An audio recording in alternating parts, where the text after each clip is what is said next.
Welcome to YLU JFR! Maluwang pa to, no? Good for ilan ba yan? Siya si Check. So, You yeah. must Fall asleep cause I miss you, babe. Yung mga senior natin, oh. Meron tayong quick, stop lang. So, may ticket na binigay. Yan. Ito yung mga tickets natin. Brown color, brown yung lupa nila dito. Tapos kung malapitan, ito yung mga yan, rock formations. Dito naman tayo sa park na to. Ang dami rin nagpipicture dito sa area na to kasi kumpulan yung mga yan, mga rock formations. Tikim. Ayan, may free taste.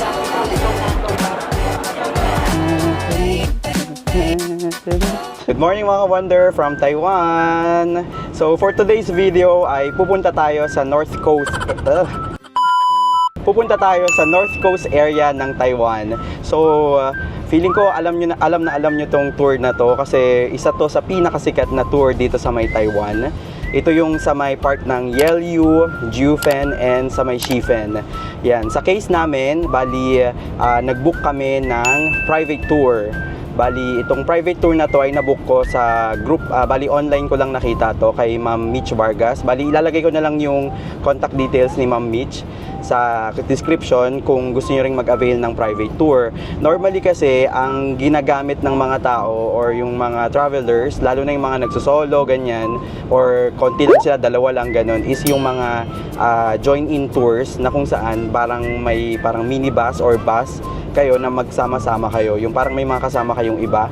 Yan, bali, pwede nyo ring i-book yan via Klook. Bali, kapag i-book nyo to sa Klook ng join-in tour, yung tigi-isa, yung may mga kasama kayo, ang lumalabas dito is 1,558 pesos yung magagastos nyo per person. So, 5 kami. 1,558 times 5. Ito kapag sa Klook to 7,790. So kapag itong nabook naming private tour, ang bayad nito ay 5,000 NTD. So times natin sa 1.8. So 9,000 pesos itong nabook natin. Ang difference nito, yan, may sarili tayong driver, yan, local driver na taga dito talaga siya sa Taiwan, pero marunong naman mag-English. So marunong naman siyang mag-English, siya si Check. So yan yung ating driver for today's video. Tapos solo natin yung buong itong van. Bali, sinundo kami kanina ng 9 AM sa ating accommodation. Bali, sa harap ng accommodation doon na siya nagpark and sinundo tayo. Tapos bali, ang buong tour na to is 9 hours yung buong tour. Bali, ang mapupuntahan nga natin is yung YLU, Jiufen, and yung Shifen. Tapos may iba pa. So, depende sa inyo. Ang maganda kapag sa private tour is, nakadepende sa inyo kung anong area yung mas fo-focusan nyo, ganun. Kunwari, yung YLU, gusto nyo mas matagal doon kayo, yun yung difference. Pero kapag Klook kasi, may time talaga na sinusunod. Kunwari, sa YLU, 1 hour lang kayo. Sa Jiufen, 2 hours, ganun. Parang ganun siya. Yun yung difference kapag nag-book kayo ng join-in tsaka sa private tour. So, sa amin, group of 5 kasi kami. So, mas gusto namin yung parang hawak namin yung oras namin kung saan kami mas magtatagal, ganun. So, ito yung binook natin. So, sabi nung driver natin from Taipei, dun sa accommodation natin, bali sa Ximending, papunta dun sa first stop natin, which is YLU. 1 hour away yung ating magiging biyahe. Tapos, ang maganda dito sa sasakyan niya, sobrang jolly niya eh. May pa-video okay siya dito. Pwede kang mag-video okay kasi meron siyang tawag dito, meron siyang tawag dito, screen dito or tablet. Pwede kang mag-search yan, only wifi. Tapos meron pa siyang binigay kanina na parang 2 microphone eh. Maluwang pa to, no? Good for ilan ba yan? 1, 2, 3, 4, 5, 6, 8 yung makakasakay. Okay. 8 yung makakasakay pa, tapos 9 kasama yung driver. So, luwang din nung natin, van natin. So, update ko kayo kapag nandun na tayo sa first stop natin na YLU. Para okay dito. I just wanna hold you close, feel your heart so close to mine. Don't wanna fall asleep cause I miss you, babe, and I don't wanna miss a thing. Karaoke, yung addict yung mga yan. Yan, habang bumabiyahe tayo, may pakaraoke si Chick. Eh, no? Ganda ng private tour natin kasi may karaoke. Karaoke. Yan, so... You're bored while you're traveling, going to your destination. Yes. Let's do karaoke. Karaoke. Let's go. Ito yung mas maganda, isang part na maganda sa private tour. Kasi dito, yung sa join-in tour, di nyo magagawa ito eh. So, next tayo. Next song, please. Anong request?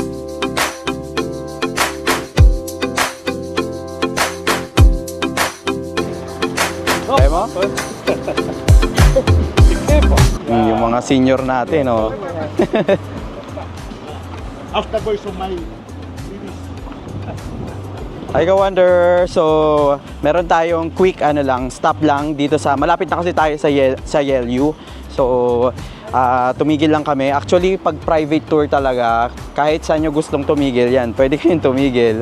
So, hindi ko to napuntahan kasi nung 2019, nagbook na ako ng join-in tour sa North Coast. So, hindi ko to napuntahan eh. Actually, yun na yata yung Yelyu eh, itong tuturo ko sa inyo. Yan, yung island na yan, feeling ko doon na yung Yelyu.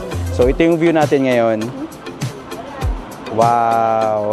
So, binibigyan lang tayo ng 10 minutes dito. Oo. Oh, yun nga, tama. Yelyu yun, Yelyu Island. So, ito daw ang picture taking spot dito.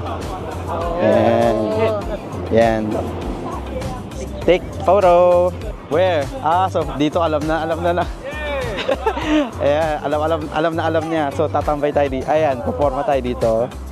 Ayan, dyan daw mag-posing. 5 kami. Wonder, so first stop natin is dito sa may Yelyu Geopark. So, wala pa tayong ticket, so bibili tayo. So, ticket is 120. 5. 600. Okay. So, bibigyan tayo ng ticket. User ticket. So, may ticket na binigay. Yan. Ito yung mga tickets natin. 120 NT dito. Per person. So, kailangan nyo to para makapasok. So, yung difference lang, kapag private tour kayo, walang magiging tour guide. Kapag join-in kayo, may tour guide. Parang yung pagsakluk. Pero nakapunta na ako dito, so medyo alam ko na. Explain ko na lang. So, ito yung mga makikita natin dito. Yan. Meron namang mga map. Yan yung mga makikita natin. Yan, picturean nyo na lang habang naglalakad, tingnan natin. Ayan siya. Marami, hanggang 36. Bali, ang lawak kasi ng island din na to eh. Yan yung Yelyu. So, ang tip ko sa inyo, meron kasi kapag private tour kayo, picturean nyo na lang yung mapa niya, tapos dumiretso na kayo sa ticket, yung entrance mismo kapag may ticket na kayo. Tapos, tignan nyo na lang habang naglalakad siya, kasi medyo malayo pa yung lalakaran natin eh. So, andito na yung pagbigyan natin ng ticket. 5? Yeah. Yeah. Sure. Thank you. Yan. So, nasa entrance na tayo ng Yelyu. Actually, merong lakaran pang magaganap dito eh. Ayan, tara. So, another tip is kapag pupunta kayo dito, ngayon kasi it's summertime. So, upon checking yung weather, ang ating temperature ngayon is 31 degrees Celsius. So, medyo mainit, parang ganyan din sa Philippines. So, tip ko sa inyo, magdala kayo ng payong, panangga sa init ng araw. Tapos, sunblock yan. Itong nilalakaran muna natin ngayon, pagkapasok nyo ng is shaded naman siya, tas paved naman siya. So, perfect siya. Pwede siya sa mga seniors and mga may toddlers. Ito, pakita ko. Yung nilalakaran natin, paved naman siya ng maayos. Tapos ang linis oh. 'Di ba? Wala kayong makikitang kalat diyan. Tapos ito yung shaded part. Ang daming puno. So medyo malamig pa sa area na to. Tignan natin kung pagdating natin doon sa first part, doon dire-diretso pa to eh. Is anong makikita natin kung open area siya. So tansya ko from doon sa ticketing booth, siguro maglalakad pa kayo ng mga 100 meters para makarating kayo dito sa open area. So nakikita na natin ngayon yung ibang mga ang nasa harapan natin ngayon is the beach. Kasi nga nasa North Coast tayo, North Coast area ng Taiwan. So ito yung view dito. Ayan, tingnan nyo. Tignan natin. Ayan siya. May mga benches na dito ngayon, yan oh. Noong 2019, wala pa yung mga benches na yan. Tapos ito, ganyan siya kalawak. Bali, doon tayo pupunta. Ayan. Diretso muna tayo doon sa pinaka-ano, tapos pabalik na lang tayo. So, nagsuot na ako ng cap kasi medyo mainit na rin. Kung naririnig nyo, nasa, may parang waves kasi nasa dagat tayo. Ayan, ito sa right part is dagat siya. Tapos, so yung vibe dito sa may Yelyu is para siyang sa may Kapurpurawan dyan sa may Ilocos kasi nakapunta na rin kami doon. Bali, napapalibutan siya ng mga rock formations din kasi 'di ba doon parang naalala ko doon nung nag-tour kami pero ang tagal na kasi noon eh. Parang sumakay pa kami ng kabayo noon para makapunta doon sa pinaka rock formation. So parang ganoon din siya dito. Ito siya, malapitan. And may photo spot doon sa kabilang part. Doon tayo galing kanina. Diyan ngayon, papunta tayo doon sa may Queen's Head. Ayan. Pero normally kasi, ayan, normally ang haba kasi ng pila kapag sa Queen's Head eh. So, didiskartehan na lang natin. So, yun yung pila papunta doon sa may Queen's Head. Ayun siya, ang haba ng pila. So, tignan natin kung makakapunta pa tayo dyan. Pero dito muna tayo sa ibang spots dito. Actually, yung difference niya mula nung pumunta ako dito nung 2019 at ngayon, ginawa na nila ng mas magandang pathway itong may daanan na talaga papunta dun sa mga attractions. Dati kasi parang wala pa tong mga railings na to eh nung 2019. Yung mga nakikita yung railings na yan, wala pa siya, mga barricades. So, yun yung difference niya. Pero yung vibe niya, ganun na ganun pa rin. Medyo mahangin, ganun. Tapos, yun nga lang ngayon, sobrang tirik nga yung araw. Kasi it's already 10 p.m. So may mga ginawa na rin silang parang mga view decks dito. Na kung saan pwede kayong pumunta dyan, tapos siguro photo spot yan. Tapos may mga upuan din. Ano, tingnan natin. Tingnan natin. Ano bang meron dito? Ayun oh, may nakatayo pa ditong statua. Hindi ko nga lang kilala kung sino siya. Ito siya. And statue of Lin Chin. Mr. Lin. Tapos ito yung view deck. Dito makikita na kasi yung Queen's Head. That one. That's the Queen's Head.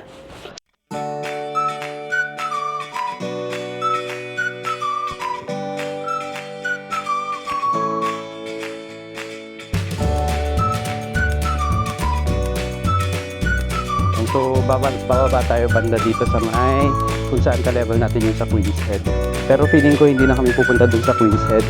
Lalapit lang kami kung nasaan yung sa kabilang part naman ng beach. Kasi di ba kanina nandun yun. Dito tayo ngayon. Yan. Dito naman tayo sa part na to. Ngayon para siyang mga mushroom, no? Ayan o, cute. Maliliit na mushroom. Ayan o, meron maganda rin o, cute. Ito siya, brown, color brown yung lupa nila dito. Tapos kung malapitan, ito yung mga ano, yan, rock formations na dinadayo talaga dito. Ayun, cute din dito mag-picture, no? Ayan o, no? Parang yung sa Kapurpurawan talaga, yung sa Ilocos, no? Ganyan na ganyan lang din. Ito cute din, diba, mag-picture dito? Ayan o. Naalala ko yun kasi ang layo ng nilakad natin doon. Kasama sila doon, kasama nga sila Ana noon, sila Auntie Baby. Yun yung nag-ano tayo Ilocos trip. Wow! So ito naman yung view dito sa kabilang side. Pakita ko. Yan. Ganda. Tapos mapapansin nyo may red line dyan. Ibig sabihin yan, bawal mag-cross na sa border na yan. So no crossing para rin sa safety nyo. Pero sobrang mag-ingat lang din kayo kasi nakakatusok din siya. Duko, nakakatusok siya. So picture muna tayo dito. Welcome to Yelyu Geopark! Yay! Yeah, you just speak like Channel. Other one.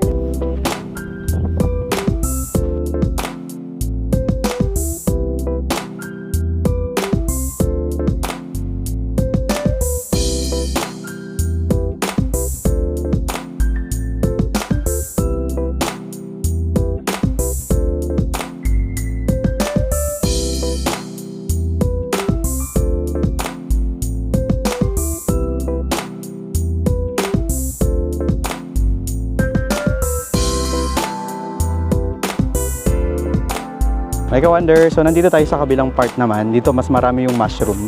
Yan, ito yung mas malapit sa entrance eh. Ang dami, no? Ayan, pwede kayo kung di kayo makapag-picture dun sa Queen's Head. Dito mas maraming photo spot, kaya mas maraming mushroom. Oh. Mas pakita ko ng mas malapit sa inyo.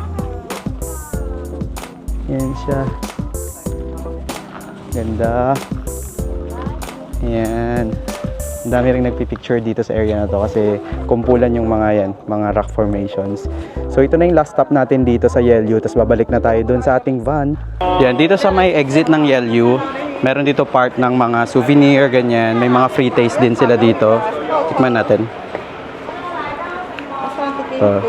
Tikim. Ayan, may free taste. Yummy. May mga free taste.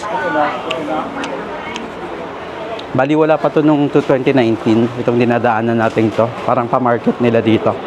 Kasi yung dati yung entrance saka exit parehas lang.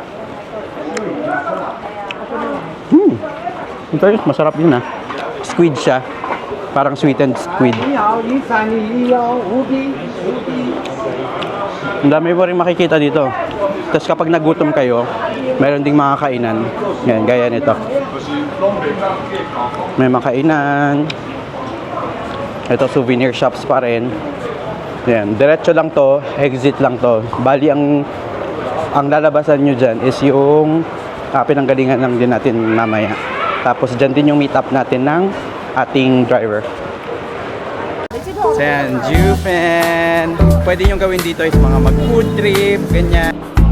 Hello, 2 orders. So, ikaw naman pa. Anong tinitikman mo? Lahat, masarap. Ewan ko eh, parang hindi ko alam yung iba eh. Ganyan yung pagkain nila. May chicken feet, ganyan